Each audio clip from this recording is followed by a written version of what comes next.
Hello. My name is Nana Antley, and I'm going to talk about my uh, classroom ideas and beliefs. I'm going to go ahead and I'm going to start out, if I can get this thing to work, with classroom management pieces.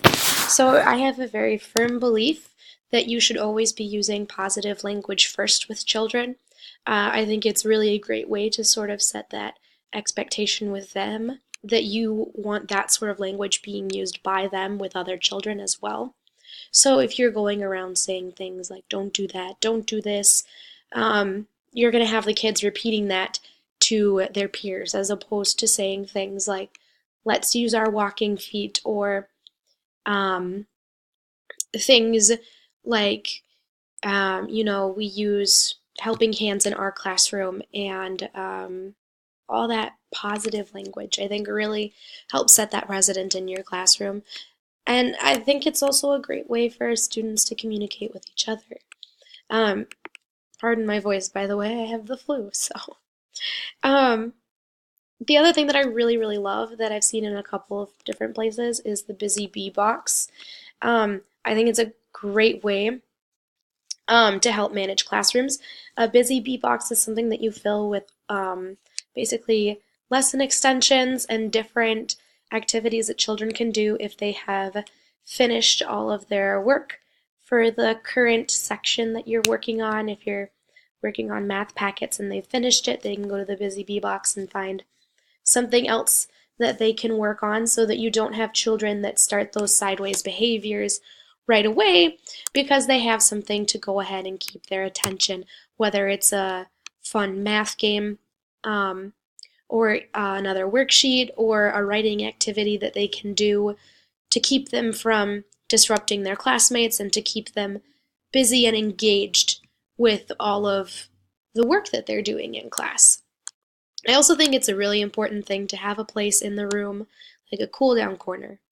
Um, for me, it's a great idea to have that in my classroom because I believe that sometimes kids really do just need a break.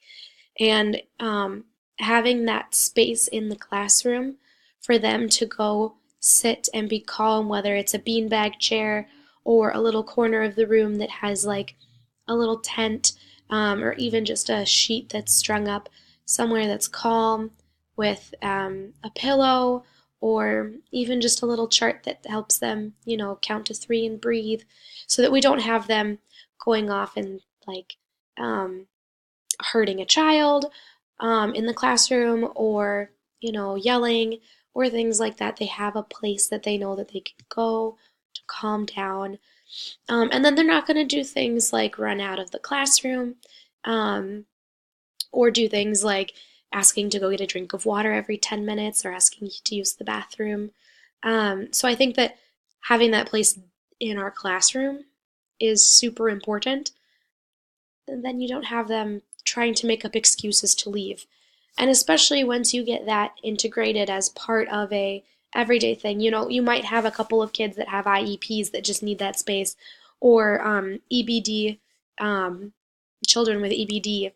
Um, and I think if you integrate them and integrate that as a whole classroom thing, then you're not going to have some of those separations that you might have with students otherwise, saying, well, why do they get to go do that?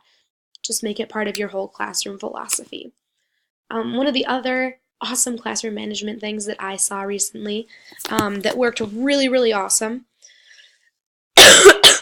were fidgets. And fidgets were just this awesome little box of small little handheld objects. Some of them were spiky, some of them were rubbery, some of them had like gel in them with balls, um, and they were just there for children for when you were sitting in circle time or some sort of like lecture time. They were there for children to hold on to and play with, to fidget with, so that they could focus their attention in on the teacher, um, because they kept their hands busy. Because a lot of kids need to stay some sort of busy even while they're listening. I know personally for myself, I often find myself twisting my rings or playing with my jewelry when I'm trying to focus on something or trying to listen. It's something that helps me, put away some of that energy that I have into something that's not going to, be destructive. So I think having that like box of fidgets, just like the cool down corner for kids who just need that little bit of sensory interaction while they're trying to learn to keep them calm, is awesome. With my classroom organization, I like everything to have a place. I think it's important for things to have labels, and to have everything go back where it was. It's totally okay to get the room messy, and that's a whole part of teaching. But you want to make sure that everything has a place to go at the end of the day, so that we have children um, starting to build those responsibilities for where their stuff is supposed to go. They know that, okay, these things go back over here, and if I want to take out a different toy, I have to put this one away first. I also love having things that rotate, having different toys that'll come in during the seasons, maybe a different dramatic play or something like that, because it's important for students to be able to experience new things. Not only because they need those new experiences, but also because it keeps them from getting bored or getting over the things that we currently have in the room. There will always be favorites, but there will always be students who want something new. And it's the same thing with sensory tables. Honestly, I think that a sensory table should be in every elementary school classroom all the way up through fourth, fifth, sixth grade. Because just because they're a little bit older doesn't mean that they don't need those same sensory experiences. And you can do them in a multitude of different ways, even if it's just having, a water table and maybe you're working on intense science experiments and you can do stuff like that in there. If you're doing like baking soda volcanoes or something like that, it's important for children of all ages to have that sensory input. And it's interesting that we focus on it so much in early childhood and then we sort of just let it go as soon as they hit kindergarten. It's nope, let's sit at a desk, let's not interact that way anymore. And I think it's important to interact that way. I also am a full believer of having some sort of circle time morning meeting area that's separate from work tables, so that they have sort of that separation and that movement from one area into another area. I think that movement and transition can definitely help switch some gears in their brains, to get them ready for the next activity or thing. I firmly believe that it's the job of the beginning of the year to set those expectations and to never ever go back on them, because as soon as you go back on them, that's the instant you lose this children's trust, and it's the instant you lose the ability to uphold those rules. I love the idea of having bucket fillers.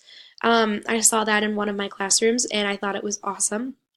A great way to have like a token society in the classroom of having a bucket that you fill with some sort of little object as you answered a question correctly, or you were an awesome helper, you got everything turned in today, you all sat really great at circle time, as a way to encourage that positive behavior again. I also really love the idea of having a morning work basket. So the kids will come in the morning, they'll put their backpacks away, they'll go to the morning work basket, they'll grab out their activity for the morning. It could be a math activity, English, reading, whatever. But having that activity that they can just come in right into the classroom and get working on and get doing. Even if it's something super short, and then the next thing that they do after they finish that is show it to the teacher, and then they can go get a toy until the bell rings.